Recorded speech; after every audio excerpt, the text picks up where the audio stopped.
다음 주가 해외 선교 주일이고요. 우리 한국 구세군에서 개전한 몽골 군국과 캄보디아 군국을 위해서 기도하고 후원하는 그런 주간입니다. 몽골과 캄보디아 땅을 위해서 기도해 주시고 또 후원해 주시는 그런 다음 주 해외 선교 주일 되었으면 좋겠습니다. 오늘 말씀 제목은 깨어 준비하고 있으라. 깨어 준비하고 있으라. 말씀에 대해서 함께 나누겠습니다. 오늘 본문 누가복음 12장 22절에 보면, 오늘 우리가 읽은 말씀 앞에 22절에 보면 예수님께서 제자들에게 하신 말씀, 너희는 무엇을 먹을까 무엇을 입을까 염려하지 말고 오직 하나님의 나라를 구하라고 말씀하셨습니다. 이것은 땅보다 하늘, 그리고 현재보다 다가오는 미래가 중요하다는 것을 강조하신 말씀입니다. 우리가 이 땅 가운데서 또 오늘을 살아가고 있지만 그보다 더 중요한 하늘나라와 또 우리에게 다가오는 미래가 있다는 사실입니다. 이 말씀은 곧 인자의 재림에 대해서 우리가 준비해야 한다는 것을 가르쳐주고 있는 말씀입니다. 오늘 우리에게 필요한 것은 인자가 오실 것을 준비하는 것입니다. 그러면 인자가 오실 것을 어떻게 구체적으로 준비해야 하는지 말씀을 통해 함께 알아보겠습니다. 예수님은 공생의 가운데 떠돌이 공동체 생활을 하시면서 제자들과 함께 이리 이 마을 저 마을 그렇게 유랑 생활을 하며 지내셨습니다. 제자들에게 많은 걸 가르쳐 주셨는데 제자들에게 예수님은 그야말로 좋은 스승이었습니다. 제자들은 예수님의 가르침을 바로 알아들을 때도 있었고 대부분은 알아듣지 못하기도 했고 또 어떤 것은 시간이 지난 후에 비로소 깨닫게 된 것이 있었습니다. 그 중에 제자들이 처음에는 듣고 이해할 수 없었던 것들을 어딘가에 잘 기록해 두었다가 무엇보다도 마음속에 깊이 새겨두었다가 먼 훗날 어떤 중요한 계기가 되어서 글로 기록하게 되었으니 그것이 바로 복음서예요. 마태, 마가, 누가, 요한 복음서. 예수님의 제자들이 예수님의 말씀을 기록한 복음서가 바로 그것입니다. 오늘 말씀도 그 중에 하나입니다. 예수님은 제자들에게 정신 똑바로 차리고 살라는 말씀으로 35절에 허리에 띠를 띠고 등불을 켜고 서 있으라 이렇게 충고의 말씀을 하셨습니다. 이 말씀은 아주 중요한 내용이 세 가지로 압축되어 있는 것입니다. 허리에 띠를 띠고 등불을 켜고 서 있으라. 첫 번째는 허리에 띠를 띠라는 것입니다. 옛날 유대인들은 큰 천을 몸에 두르고 다녔기 때문에 약간만 행동을 하는데 큰 지장이 있었습니다. 옷이 너풀거려서 매우 불편했기 때문에 허리에 허리띠를 동여매라고 말씀해주고 있습니다.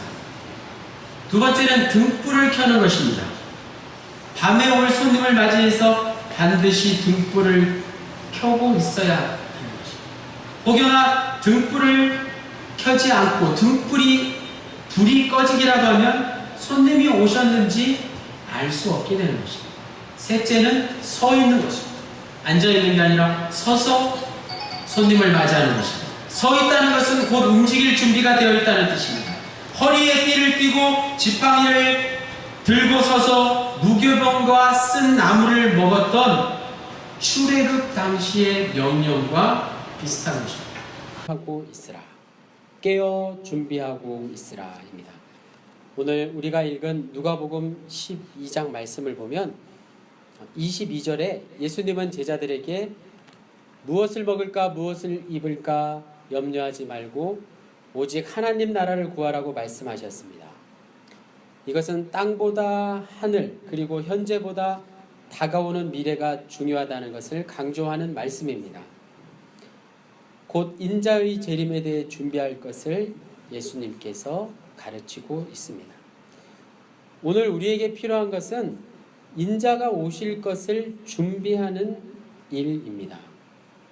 그러면 인자가 오실 것을 어떻게 구체적으로 준비해야 하는지 말씀을 통해서 알아보겠습니다. 예수님은 공생의 가운데 떠돌이 공동체 생활을 하시면서 제자들과 함께 늘 생활하셨습니다. 제자들에게 많은 걸 가르치셨는데 제자들이 그때마다 예수님이 말씀하시는 것을 다 알아듣지는 못했습니다. 어떤 것은 시간이 지나면서 점점 깨닫기도 했습니다. 그런데 오늘 본문 말씀처럼 제자들이 처음에는 잘 이해하지 못했던 것을 어딘가에 잘 기록해 두었다가 무엇보다도 마음속에 잘 새겨두었다가 시간이 지난 후에 어떤 계기가 있어서 그 기록을 말씀을 기록으로 남기게 되었으니 그것이 바로 복음서입니다. 마태복음, 마가복음, 누가복음, 요한복음 이 복음서 말씀이 바로 그러한 과정에서 적어진 것입니다. 오늘 본문 말씀이 바로 그 중에 하나인데 예수님은 제자들에게 정신을 똑바로 차리고 살라고 경고의 충고의 말씀을 하고 계십니다.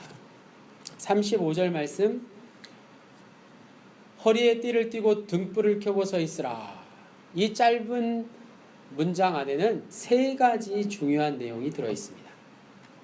첫 번째는 허리에 띠를 띠는 것입니다. 당시 유대인들은 큰 두루마리 천에 몸을 둘둘 감는 것처럼 옷을 입었습니다. 그러면 움직일 때마다 옷이 너풀거려서 매우 불편했으니 허리에 띠를 매야 했습니다. 두 번째는 등불을 켜는 것입니다. 밤에 올 손님을 맞이하기 위해서는 반드시 등불을 켜야 하는 것입니다.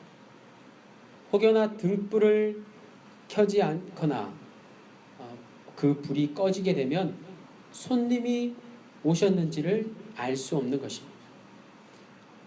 세 번째는 서 있는 것입니다.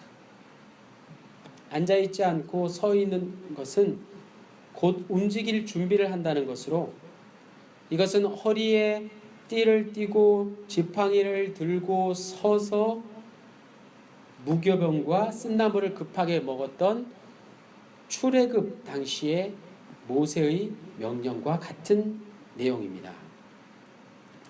오늘 본문에서 예수님은 무언가를 다급하게 준비해야 할 이유를 제자들에게 비유의 말씀으로 설명하고 있습니다. 제자들은 주인이 혼인집에서 돌아와 문을 두드리면 문을 열어주려고 기다리는 하인과 같습니다. 고대 유대인들은 혼인을 밤에 하는 경우가 많이 있었습니다. 그래서 한밤중에 신랑은 신부 집에 가서 신부를 데리고 먼 길을 돌아와야 했던 것입니다. 신랑이 언제 집으로 돌아올지 신랑이 언제 집으로 찾아올지 신부 집에서는 밤이 새도록 등불을 켜놓고 신랑을 맞이할 준비를 하고 있어야 했던 것입니다. 그런데 37절로 38절 말씀을 보면 아주 중요한 이야기가 나옵니다. 주인이 집으로 돌아와서 하인들이 깨어있는 것을 보면 굵은 글씨로 뭐라고 되어 있죠? 복이 있으리로다. 그렇게 얘기하고 있습니다. 38절에도 역시 복이 있으리로다. 이렇게 얘기하고 있습니다. 주인이 오히려 하인을 섬길 것이라는 말씀입니다. 부연 설명하면 주인이 하인을 위해서 갈아입을 옷을 마련하고 씻을 물을 준비하고 먹을 음식도 만든다는 것입니다. 주인이 하인을 이렇게 섬긴다는 것은 상상하지 못했던 이야기입니다. 더구나 지금 주인은 먼 길에서 돌아와 매우 피곤한 상태입니다. 이 비유가 말하는 것은 오실 주님이, 인자가 오시는 일이 바로 이러하다는 것입니다. 종된 우리는 인자로 오시는 주인 되시는 예수님을 맞이하게 되는데 우리에게 복이 있다는 말씀입니다. 우리가 기다리는 인자는 우리에게 복을 가져다 주시는 분이십니다. 우리에게 너무나 반가운 분이십니다. 우리를 섬기러 오시는 분입니다. 우리는 세 가지 이 중요한 사실을 먼저 알고 인자를 맞이해야 합니다. 오늘 본문의 결론에 해당되는 40절 말씀에 또 중요한 단어가 하나 나옵니다. 그러므로 너희도 준비하고 있으라. 생각하지 않은 때에 인자가 오리라. 인자라는 단어가 바로 그렇습니다. 아무도 생각하지 않은 때에 인자가 올 것이라고 했는데 여기서 말하는 인자는 한자로 사람 인자의 아들 자자를 사용합니다.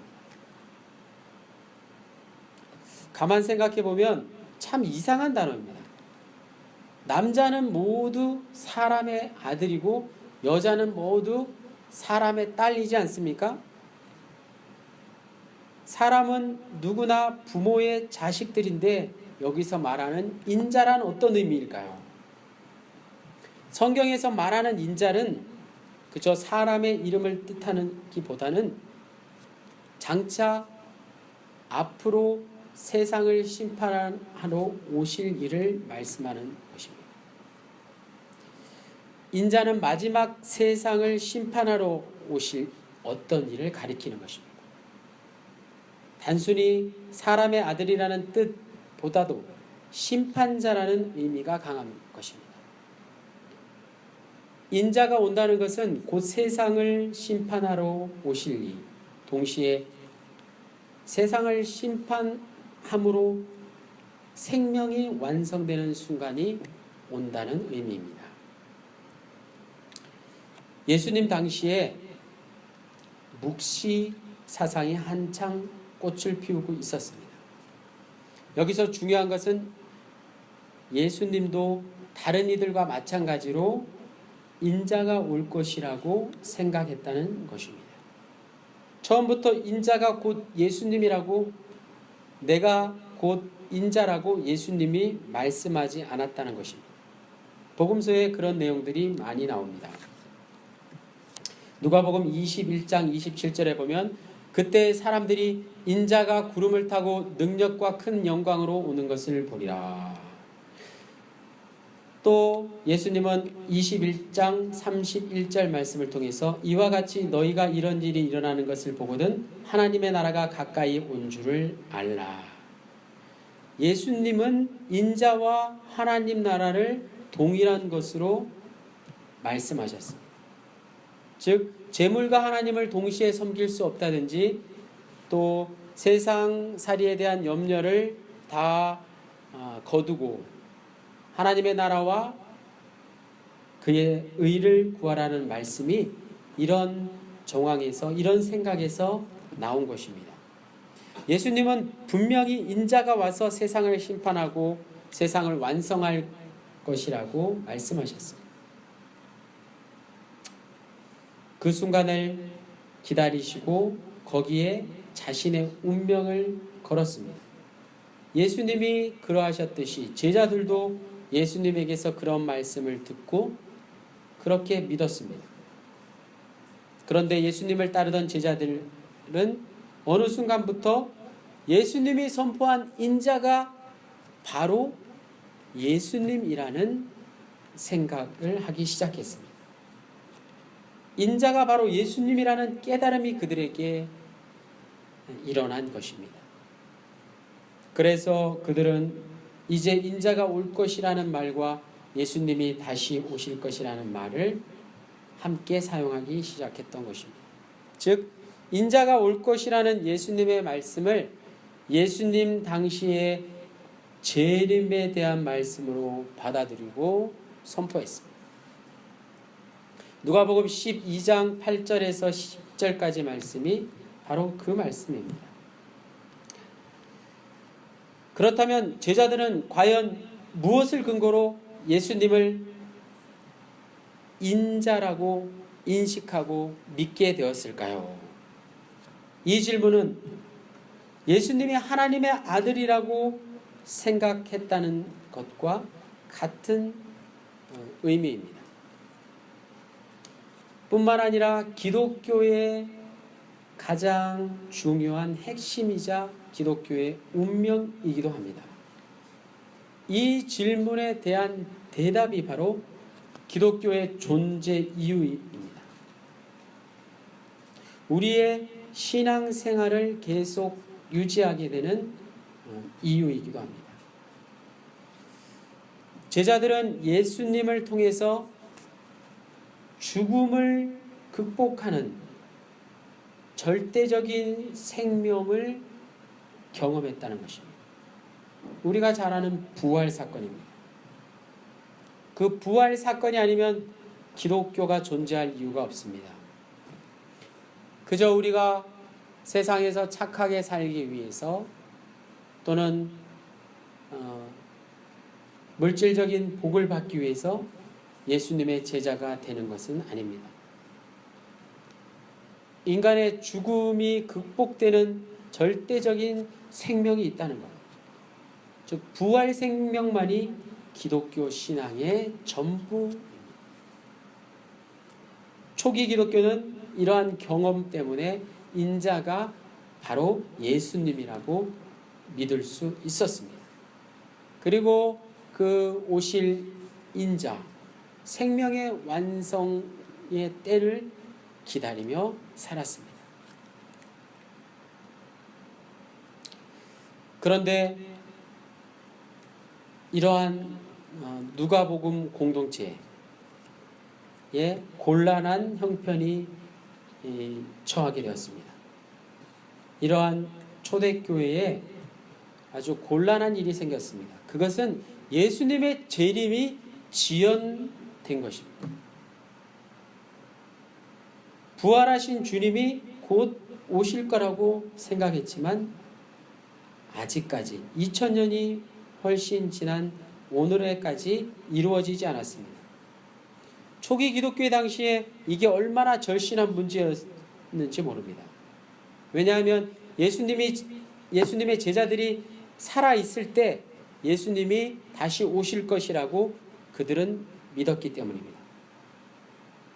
예수님과 함께 생활하고 예수님의 부활을 경험한 제자들이 하나 둘씩 순교하는 상황에서 이제 그들이 다 죽고 세상에 없으면 혹시나 믿음이 약해지지 않을까, 신앙이 흐려지지 않을까 걱정했습니다.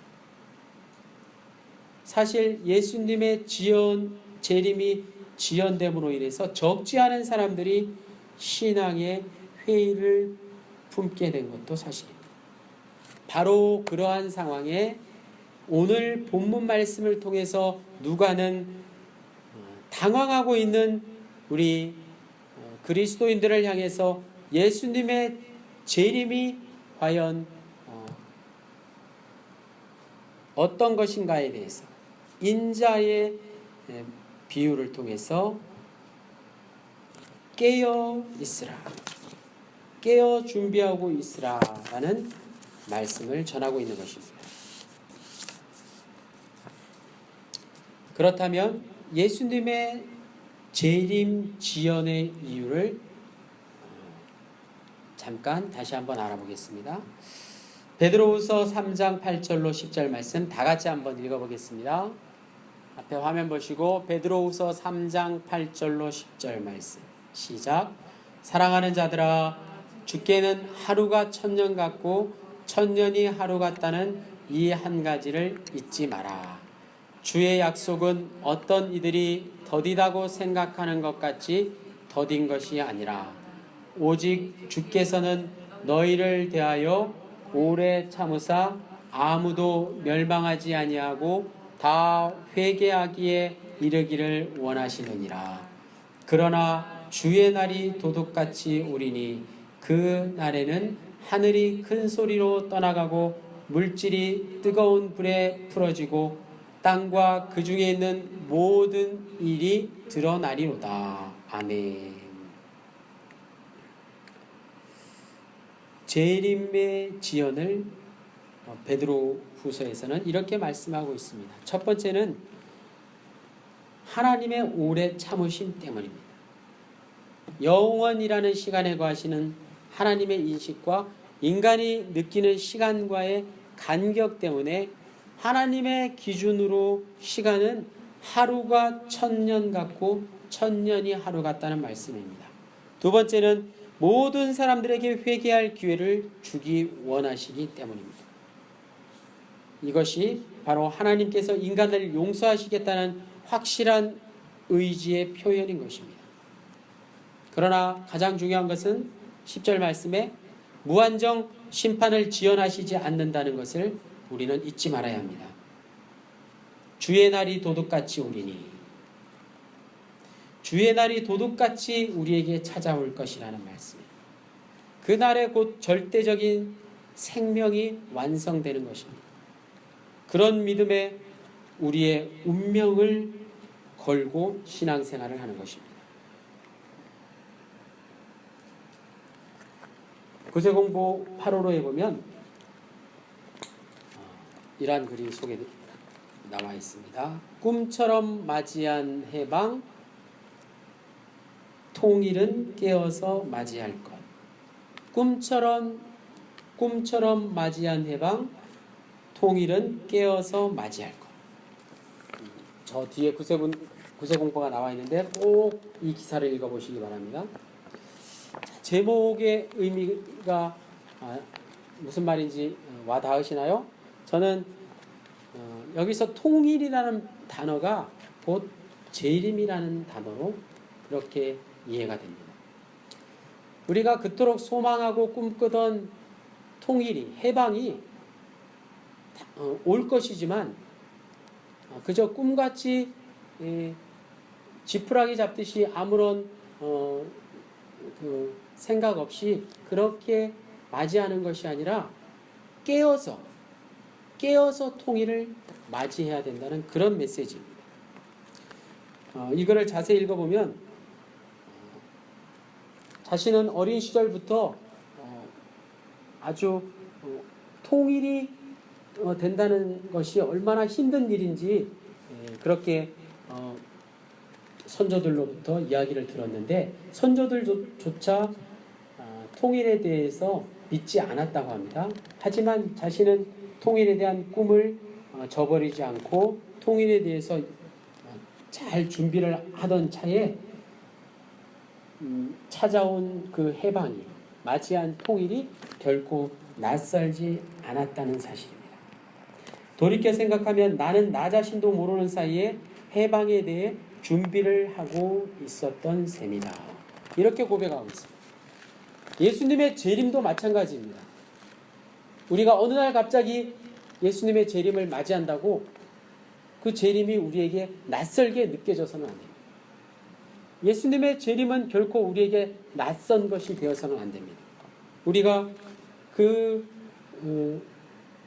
예수님의 재림을 잘 준비하고 깨어 준비하고 있으라는 오늘 말씀의 제목처럼 소망 가운데 예수님의 재림을 우리가 맞이할 때 그 꿈에서 깨어서 예수님의 재림을 맞이할 수 있어야 된다는 사실입니다. 오늘 말씀의 제목 깨어 준비하고 있으라. 이 믿음대로 인자가 오실 것을 우리는 준비하며 살아야 합니다. 인자가 오신다는 사실을 잊지 않는 것 자체가 가장 필요한 준비입니다. 그것을 잊지 않는 사람은 오늘 말씀에 있는 것처럼 허리에 띠를 띠고 등불을 켜고 서서 인자를 맞이하게 되는 것입니다. 우리 모두 죽음이 득달같이 찾아오는 인자를 맞이하게 될 것입니다. 저와 여러분이 생각지도 않았던 때에 절대적인 생명이 우리에게 가까이 다가옵니다. 어쩌면 이미 우리 앞에 와 있는지도 모릅니다. 그러므로 우리는 허리에 띠를 띠고 등불을 켜고 서서 인자를 맞이할 수 있는, 깨어서 준비하고 있으라 하는 오늘 말씀대로 주님을 만날 때 주님의 재림이 우리에게 결코 낯선 것이 되지 않도록 깨어서 준비하는 저희들 모두가 되시기를 주님의 이름으로 간절히 축원합니다. 아멘.